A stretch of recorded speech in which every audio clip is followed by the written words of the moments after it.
Hey everyone, I just want to preface this with that I did live in downtown Salem.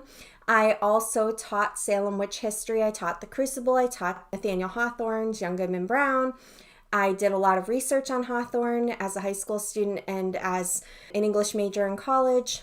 So I have a lot of background knowledge on these topics, as well as I've done a lot of research since moving to Salem. So a strange thing happened the weekend that I moved to Salem. I missed out on my Scott family reunion, which is in upstate New York, and my brother called me because he said that somebody in the family had done genealogy and that we were direct descendants of Margaret Scott, who was hanged on September 22nd, 1692, with the last group of Salem witches that were accused. As you know, everybody else was released or had escaped. So I thought that was pretty fitting. The first weekend I was there, the first weekend I moved there, to find out I was a descendant after teaching Salem witch history and being so intrigued by it.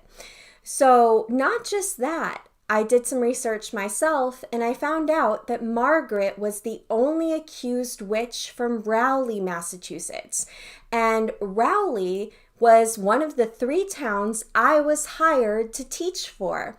I was just starting my job at Triton Public Schools on the North Shore. It's in Byfield, Mass., which is a part of Newbury. And the school regional district was for Newbury, Salisbury, and Rowley. So I thought that was interesting as well. I was like, okay, so I'm a descendant of Margaret, who's from Rowley, which is the school district I'll be teaching for. So I thought that was pretty interesting. So I do take Salem witch history very seriously. So the information I give you is just, again, information I've done research on, but I also have strong feelings about, but I also want you to come to your own conclusions and determinations. On that note, I also want to let you know that Salem looked very differently back in the day, back in 1692. So it wasn't just Salem City with what we have today.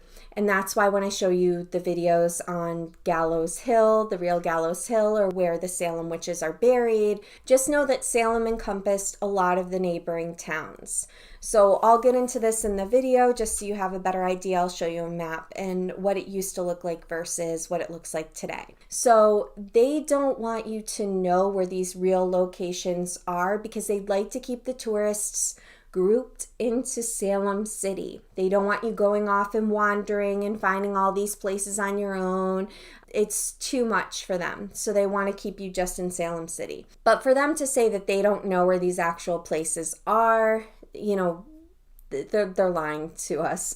They know historically. So I hope you enjoy these quick videos and decide for yourself on where you think the witches are buried. And where do you think Gallows Hill really was? So I hope you enjoy watching